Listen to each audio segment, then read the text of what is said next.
Welcome back, everyone. Today we're diving deep, really deep, into two films that I bet a lot of you have seen. Yeah, classics, I'd say.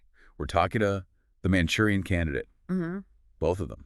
The original from, was it 1962? 1962, that's right. And then the remake, that one came out in 2004. I Mm. think a lot of people maybe even saw that one first, depending on when. Oh, yeah, for sure. It definitely had its own vibe, for the time.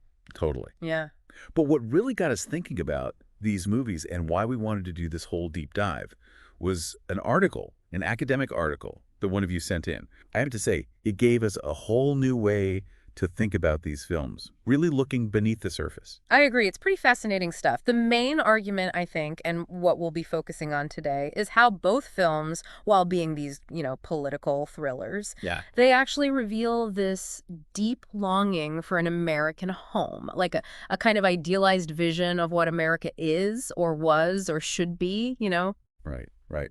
And the article also digs into how history is remembered and maybe more importantly, the things that people kind of forget or choose to forget about the past. It's stuff that gets swept under the rug. Exactly. And that's what makes this so interesting, right? Because the original film from 62, it's set during the Cold War. Right in the thick of it. Yeah, with McCarthyism and all that paranoia. Yeah. Then you jump to the remake in 2004, and it's a whole different world. The Cold War is over, but there's this new kind of anxiety, the war on terror and all the stuff that comes with that. It is wild how much the world changed between those two films, even though they tell basically the same story at their core. Totally. So our mission today is to unpack how each of these films reflects and maybe even distorts the time it was made in. Yeah, we'll be looking at themes of nostalgia, memory, and all those anxieties about, well, what it means to be American. Okay, so jumping right into the article, one of the first things it talks about is this idea of the end of history. Can you give us a quick explainer on what that is for anyone who's not familiar? Okay, so basically, after the Soviet Union collapsed, there was this political scientist, Francis Fukuyama, and he came up with this theory, the end of history thesis. He argued that with the fall of communism, history, like the big clash of ideologies, was basically over. Liberal capitalism had won, and there was no more real competition. It was like saying, this is it, folks. We've reached the end of the line. So it's like saying, we figured it all out, folks. This is how it's going to be from now on. Yeah, pretty much.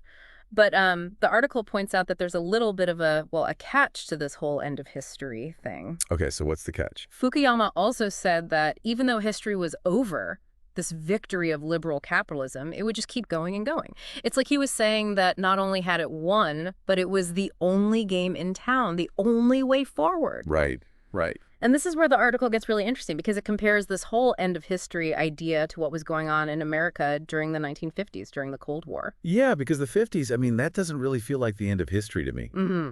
No, not at all. You had the Red Scare, McCarthyism, the Korean War, like a lot of tension and fear. Definitely not a peaceful, settled time. Not even close.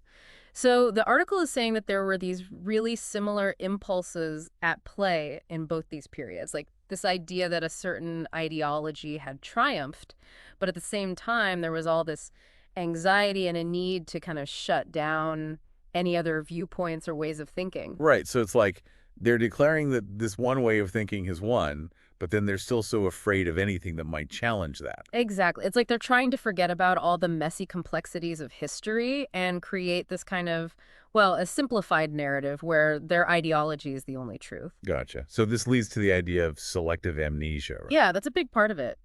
Both during the Cold War and after, it seems like there was this need to forget certain things in order to remember others in a very particular way. Kind of like cherry-picking the parts of history that fit their narrative. Right. There's a quote by Walter Benjamin that the article uses. There is no document of civilization which is not at the same time a document of barbarism. Basically, every story we tell about progress, about who we are, it also hides all the violence and oppression that went into creating that story. There are always these silences, these voices that get left out. The things that don't make it into the textbooks. Exactly. And another scholar, Shoshana Fellman, calls this double silence. Not only are certain voices silenced, but that very act of silencing is also silenced. So it becomes this kind of hidden layer of history shaping how we see the world, even though we might not even be aware of it. Wow. Okay. So the article then goes on to talk about nostalgia, but not just like a warm, fuzzy feeling about the past. Yeah. It's more like a kind of homesickness. Yeah, it's deeper than just missing your childhood or something. The article defines nostalgia as this really intense longing for an idealized past, a time and place that represents home and a sense of security, especially when the present feels uncertain or even scary. So it's like people are looking back to this imagined perfect past because they're not happy with how things are now. Yeah, and it connects this to something called ontological homelessness. That's a fancy way of saying that feeling of being kind of lost in the world. Like we don't really belong anywhere. It's this existential thing, you know? Like what's the meaning of it all? Right. Like we're all just kind of floating through space and time. And nostalgia tries to soothe that feeling by creating this idealized home in the past, even though that past might not have been so perfect in reality. It's like we're trying to go back to a place that never really existed. Yeah, in a way. And this homesickness for a past home, it pops up throughout history, not just in movies. Think of things like millenarianism, the belief in a coming golden age, or even how colonial powers would romanticize the motherland they left behind. So they're basically creating this fantasy of a perfect past to make themselves feel better about the present. Exactly. So when we're talking about these nostalgia films, are they really trying to be historically accurate, or are they doing something else? That's a great question. According to Cedric Jameson, who the article quotes a lot, nostalgia films don't really care about historical accuracy. They spatialize time, meaning they're trying to recreate the feeling of a past era, not really its reality. The goal isn't to understand the past, but to kind of re-experience it through a very romanticized lens. It's like they're trying to make the past feel like a real place you can visit, even though that place is mostly imaginary. Okay, so let's apply all of this to the original Manchurian Candidate from 1962. How does a film set during the Cold War, a time of like real-world anxiety and conflict, function as a nostalgia film? Well, the article argues that even though it deals with stuff like the Korean War and McCarthyism, the film actually simplifies those things, presents them through a kind of nostalgic lens. Take the way the Korean War is depicted, for instance. Yeah, how so? It's shown through these very familiar media cliches, these stereotypes, like the Asian women are mostly portrayed as, sexualized figures, like Camptown prostitutes catering to American soldiers. There's not much depth or nuance to it. So it's more about the image of the war, the feeling of it, rather than the actual historical events. Exactly. And even though the film seems to be criticizing both McCarthyism and communism, like it's taking this anti-ideology stance, the article says that it actually ends up reinforcing anti-communist sentiment. Wait, how does it do that? Well, by focusing on these over-the-top figures like the manipulative Red Queen and this idea of the Yellow Peril, it kind of simplifies the complexities of the Cold War into this good versus evil narrative where America is the good guy fighting against this, evil communist threat. So by making the enemy so cartoonishly evil, it actually strengthens that us versus them mentality. Right. And the article also talks about how Hollywood played a huge role in shaping these perceptions during the Cold War. Yeah, movies were a powerful tool back then, weren't they? Absolutely. They were a way to translate complicated political ideas into simple stories that everyone could understand and get scared by. The whole Cold War policy of containment, trying to stop the spread of communism, was basically turned into this feeling of fear in a lot of films, especially film noir. And the Manchurian Candidate, with all the shadows and paranoia, definitely fits into that noir style. For sure. And film noir came about in the post-war period, a time when American society was going through all these changes. Like what kind of changes? Well, you had women entering the workforce more, minorities fighting for equal rights. There was this sense that the old order, the traditional ways of doing things, was breaking down. And that created anxiety for some people. Definitely. And film noir reflected that anxiety. It's all about these blurred lines, moral ambiguity, the fear of the unknown. It plays on this idea that the world is becoming a dangerous, unpredictable place. So in that context, this longing for home in the Manchurian Candidate isn't just about a physical place. Right. It represents this yearning for a simpler time, a time when things felt more stable, more certain. The article calls it a remembered idyllic national time space. It's like this imagined perfect past where everyone knew their place and America was strong and united. So it's using this idea of home to contrast with all the anxiety and uncertainty of the present. Exactly. It's interesting that some critics at the time actually felt like the film wasn't really a satire, that it might have even increased fear of communism. Yeah, there was definitely that argument. Some people felt like the way the communist characters were portrayed as these master manipulators made them seem even more dangerous, more believable. Like it was playing into the very fears it was supposedly making fun of. Okay, so the article then gets into some pretty heavy stuff, looking at the 1962 film through a Freudian lens. Basically, a psychological interpretation. Can you walk us through that? Okay, so the article basically sees the film as this Oedipal drama, where you have these characters like Marco and Raymond who are trying to figure out their place in the world, their identity as American men, but they're also dealing with all this baggage from the past, this unresolved conflict with authority figures. Okay, and how did the parents in the film fit into this? Because they're pretty messed up, right? Oh, yeah, for sure. Senator Jordan, Josie's dad, he's supposed to be the good father figure, but he's also kind of weak and passive. He's almost like a mother figure in some ways. That's interesting because Mrs. Iceland, Raymond's mother, she's definitely not the nurturing type. Not at all. She's the bad father figure in this twisted family dynamic. She's the one with all the power, the one pulling the strings. So it's like they flipped the traditional gender roles. Exactly. And the article even suggests that this reflects a deeper idea about American history itself. Like it's always been this story of fathers and sons with mothers playing a very limited role. Like women are just kind of there to support the men, not to shape history themselves. Yeah, and Raymond's brainwashing, it ties into this whole thing about longing for a lost national home. It's like he's been programmed to want this idealized version of America, but it's based on this kind of, well, a denial of reality. Like the memories they've implanted in him are fake, so the home he's longing for is fake too. Right, and all this discomfort he feels, it's because those fake memories are clashing with his real memories, the ones that have been repressed.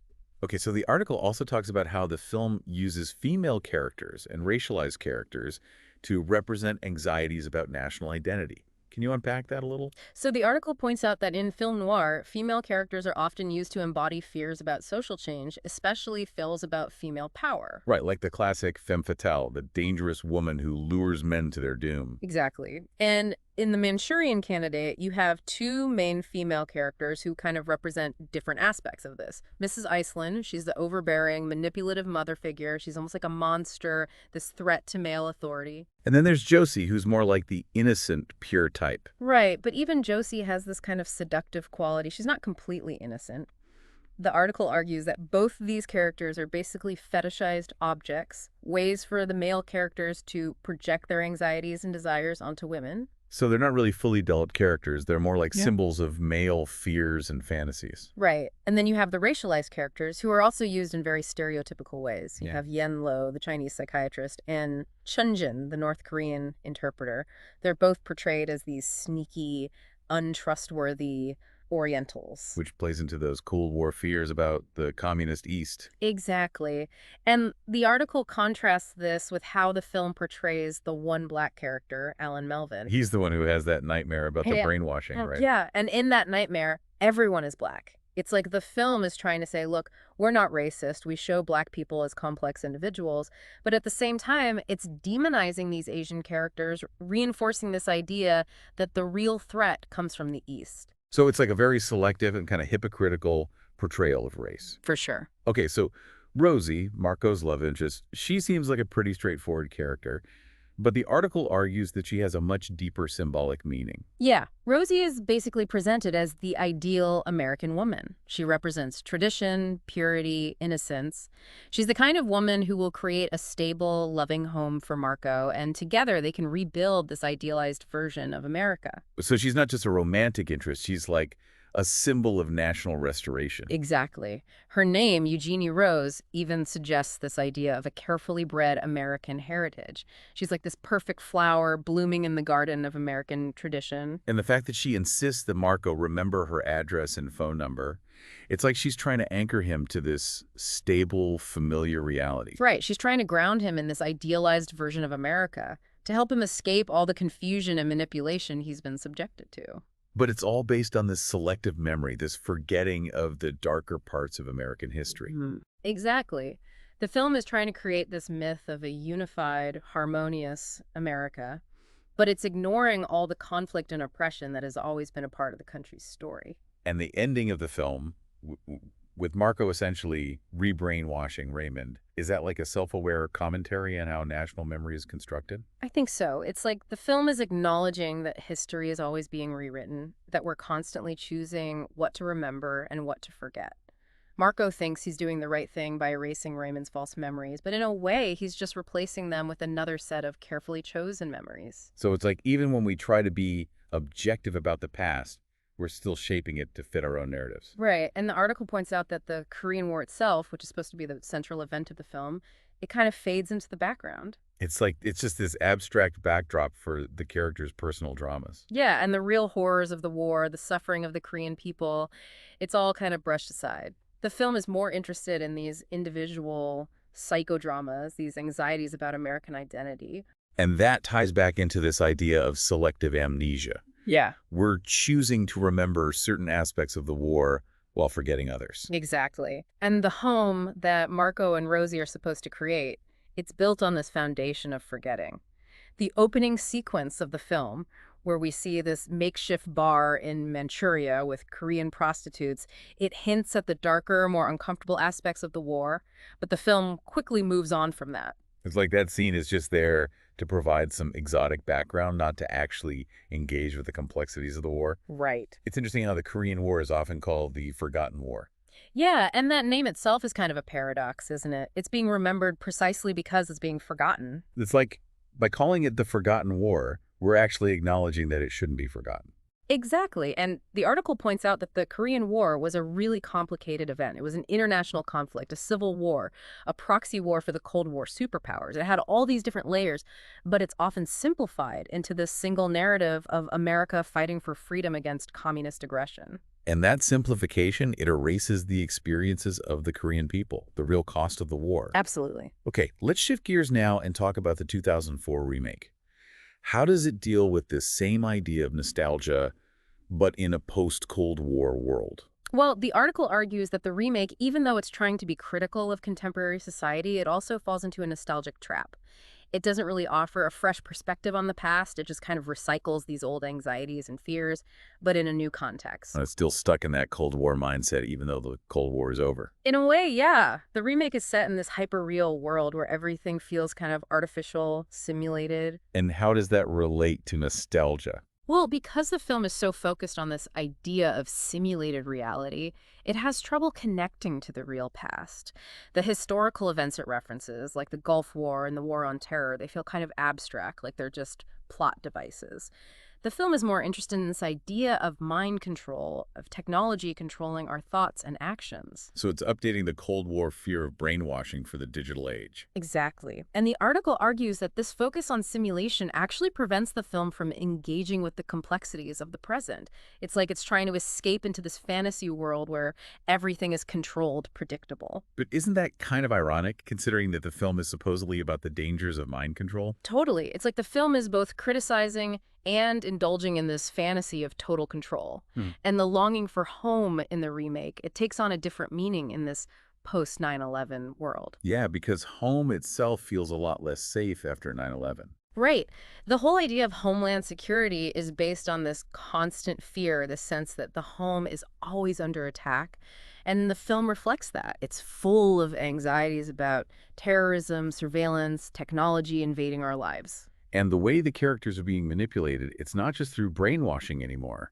It's through these high-tech implants, this constant barrage of media and information. Right. It's like they're being bombarded with these fake memories, these manufactured realities. Even the characters who seem to be critical of this, they're still trapped within this system of control. So even Marco, who's supposed to be the hero, he's not really acting out of his own free will. That's what the article suggests. It's like his whole quest to uncover the truth is pre-programmed, part of this larger simulation. Even his decision to not kill the senator, it's not clear if that's really his own choice or if it's part of the plan. So it's like even when we think we're fighting back against control, we might still be playing in the hands of those who are controlling us. Exactly. And the visual of Marco being whitened in the film, it's a powerful symbol of this loss of individual identity. It's like he's being assimilated into this dominant artificial reality. Right. And the ending of the film where Marco goes to this Ground Zero memorial, it's like he's trying to find some kind of starting point, a place to rebuild. But the term Ground Zero itself, it's loaded with historical baggage, isn't it? Definitely. It evokes the trauma of 9/11, but it also erases all the other historical traumas that have happened in that same spot and in other parts of the world. So it's like we're using this term to create a new myth, a new starting point for American history, but it's based on this selective memory, this forgetting of the past. Exactly. And the remake, even though it's trying to critique these things, it ultimately reinforces this idea that we're trapped in the system of control, that there's no escape. So even though the Cold War is over, we're still living in its shadow in a lot of ways. I think that's one of the big takeaways from the article. We might